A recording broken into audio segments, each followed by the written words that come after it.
Saudara sidang pra-peradilan atas gugatan yang dilayangkan kuasa hukum Peggy Setiawan tentang penetapan tersangka kasus Vina Cirebon oleh Polda Jawa Barat hampir selesai. Seiring dengan pra-peradilan yang sedang berjalan, Kejaksaan Tinggi Jawa Barat juga telah mengembalikan berkas perkara Peggy Setiawan kepada penyidik Dirkrim Polda Jawa Barat. Lalu apakah proses pra-peradilan dan pemberkasan Peggy oleh penyidik dapat membuktikan Peggy benar bersalah atau justru sebaliknya? Kita akan bahas bersama pakar studi kepolisian Unpad, Prof. Muradi, yang sudah bergabung bersama kami di Kompas Malam. Selamat malam, Prof. Prof, Malam, ini selamat malam. Semoga sehat ya, Prof ya. Sehat, alhamdulillah sehat ya. Prof, ini selama 5 hari pra-peradilan ini sudah berlangsung sejak hari Senin kemarin. Kedua pihak yaitu dari Polda Jawa Barat ataupun kuasa hukum Peggy Setiawan ini saling membeberkan fakta dalam persidangan. Kalau dari yang Anda baca nih, Prof, seberapa besar sebenarnya peluang Peggy untuk bebas? Saya ingin berangkat dari 3 hal ya, Pak. Yang pertama memang ini kan pra-peradilan itu kan ruang buat publik untuk mementahkan atau mematahkan sangkaan ya. Jadi sangkaan tersangka dan sebagainya. Jadi di sini memang pada akhirnya publik akan juga melihat apakah dirinya ataupun kliennya itu bisa dianggap layak untuk dijadikan tersangka. Yang kedua, ini pra-peradilan juga bicara soal 2 hal. Yang pertama, bagaimana kemudian adanya keadilan tadi. Keadilan ini memang yang bersangkutan dianggap punya hak untuk mendapat keadilan. Karena apa? Karena dalam berbagai hal misalnya yang sampaikan pengacara Peggy juga merasa bahwa kliennya tidak dalam posisi yang tersebut, apalagi dengan berbagai pendekatan lokus stebus dan sebagainya. Yang ketiga, ini baru saya kira bicara soal organisasi atau institusi ya. Jadi kalau memang pada akhirnya kemudian pra-peradilan kemudian mengalahkan institusi, kita sudah pernah kejaksaan pernah mengalami, kemudian KPK sudah mengalami dan kepolisian juga mungkin mengalami kalau memang pada akhirnya itu juga hal yang biasa sebenarnya dalam proses peradilan. Jadi bahkan kemudian kalau kita belajar dari atau melihat dari beberapa negara, bahkan ada yang pernah ditahan sampai 40 tahun kemudian ternyata salah tangkap dan sebagainya. Dan yang dilakukan oleh institusi adalah simpel sebenarnya, meminta maaf dan melakukan rehabilitasi. Nah, poin penting adalah yang kemudian jadi dalam kasus ini adalah kenapa kemudian ini jadi berbelit-belit ya, tidak dalam posisi yang sebenarnya simple untuk dibuka ke publik. Kaitannya katakan misalnya ini kan bergeser dari proses pencarian tiga DPO kemudian jadi hanya 1 DPO dan kemudian pada akhirnya kemudian dimentahkan lagi dengan misalnya pra peradilan. Jadi kalau saya melihatnya memang masing-masing punya argumentasi, tapi saya harus jujur juga bahwa saya belum mendapatkan keyakinan untuk menyatakan bahwa Polda Jabar bisa memenangkan ini. Kenapa? Karena ada kebaruannya saya nggak lihat ada kebaruan ya untuk bisa menyampaikan paparan keyakinan publik dan juga bahkan keyakinan dari hakim sendiri untuk mengatakan bahwa kasus ini harus dilanjutkan. Nah, sementara dari klien sendiri kan dari Peggy sendiri kan masih bersikukuh pada 2 hal tadi. Pertama misalnya soal lokus, kemudian yang kedua adalah bahwa belum pernah dipanggil sejak 2016 sampai terakhir ditangkap. Artinya apa?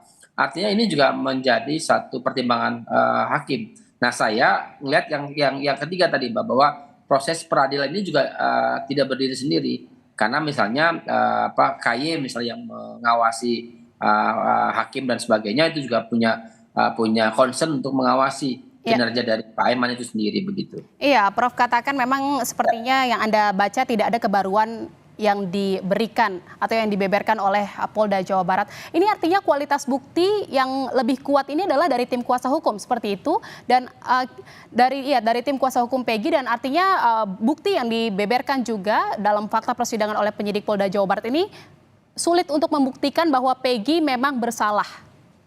Ya kalau pada akhirnya ke arah sana saya kira Polda Jabar harus berbesar hati ya, karena memang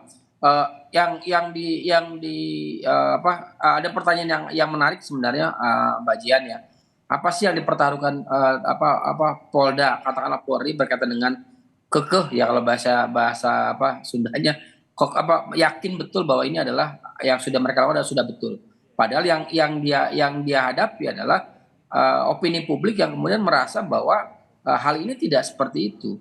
Jadi pertanyaan yang memang harus dijawab sama teman-teman Polda Jabar ya dan Mabes Polri katakanlah, apa sih yang kemudian dipertahankan? Kalau kemudian ternyata salah dan kalah dalam peradilan kan juga bukan kiamat juga organisasinya. Justru menurut saya ini adalah bagian dari hal yang perlu dilanjutkan. Kecuali gini loh Mbak, kecuali misalnya ternyata Polda Jabar menang.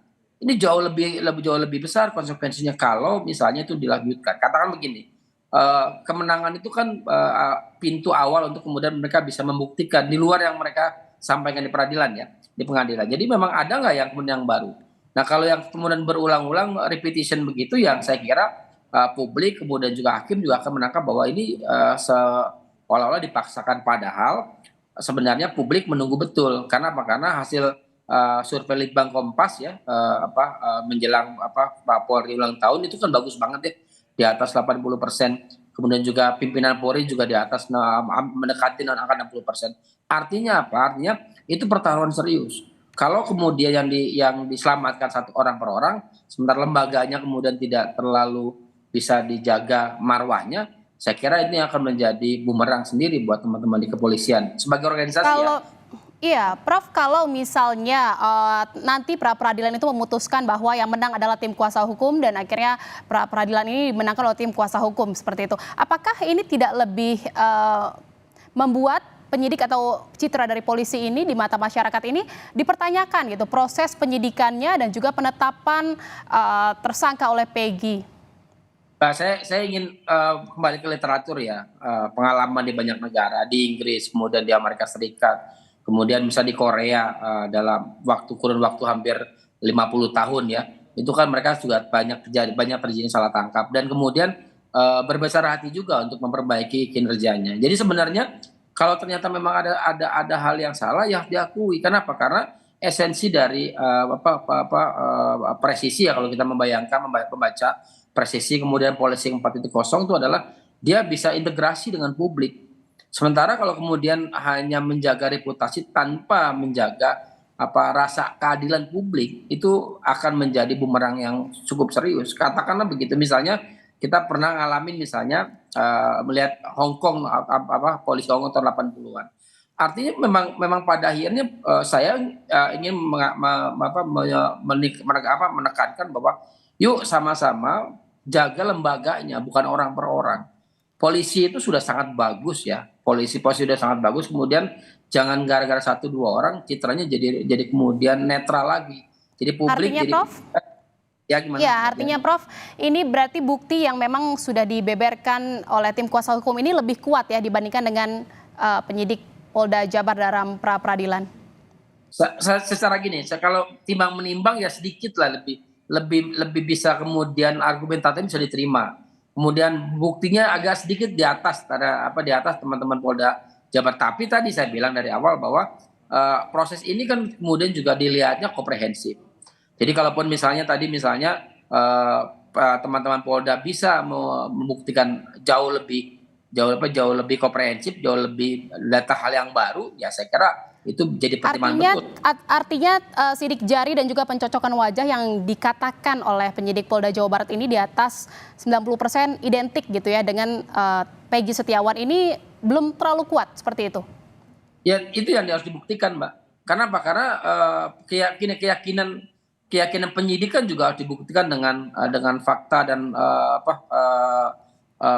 saya lupa fakta dan kemudian yang bisa memperkuat basis apa yang disampaikan gitu. Jadi kalau saya sih melihat seperti itu. Jadi apapun yang kemudian disampaikan teman-teman Polda Jabar, selama kemudian tidak bisa diekspos oleh publik dan diakses oleh publik dengan memberikan argumentasi yang jauh lebih runut ya, saya kira pengadilan juga akan memiliki pertimbangan yang berbeda dengan harapan teman-teman di Polda Jabar. Artinya keberadaan dari yang dua tadi itu tidak dilihat sebagai satu kesatuan.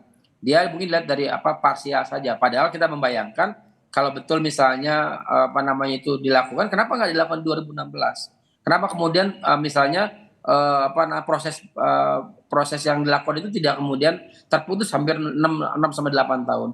Nah ini pertanyaan itu yang kemudian saya kira perlu disampaikan ke publik supaya publik juga merasa bahwa yang temuan Polda itu bisa meyakinkan publik dan juga pengadilan ya, terutama Ya, Prof. sendiri gitu. Ya, Prof, Gimana? Prof, ini singkat saja. Ini kan terkait dengan penetapan PG sebagai tersangka, ini ada dua proses yang sedang berjalan. Selain pra peradilan juga ada pemberkasan dari Kejati. Nah, ini kan yang paling dekat adalah pra peradilan gitu yang akan diputus Senin besok.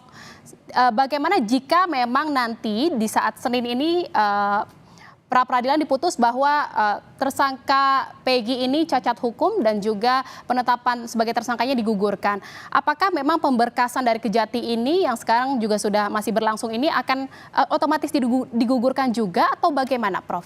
Ya, kalau P19 kan belum lengkap, Mbak. Begitu kemudian dikembalikan ke Polda, berarti kan memang ada hal yang memang dianggap belum memenuhi kaidah dari proses pemberkasan. Jadi saya kira begitu nanti misalnya Peggy yang memenangkan pra peradilan, maka pemberkasannya berhenti. Jadi Kejaksaan Agung, Kejaksaan tidak perlu menuntut atau menunggu sampai 14 hari. Karena dengan Otomatis jadi kasus ini tidak dilanjutkan dan penetapan Peggy sebagai tersangka ini digugurkan, seperti itu ya? seperti itu, Mbak. Oke, baik, terima kasih atas perbincangannya. Pakar Studi Kepolisian Unpad, Prof. Muradi. Terima kasih, selamat malam. Terima kasih Mbak Jan, selamat malam.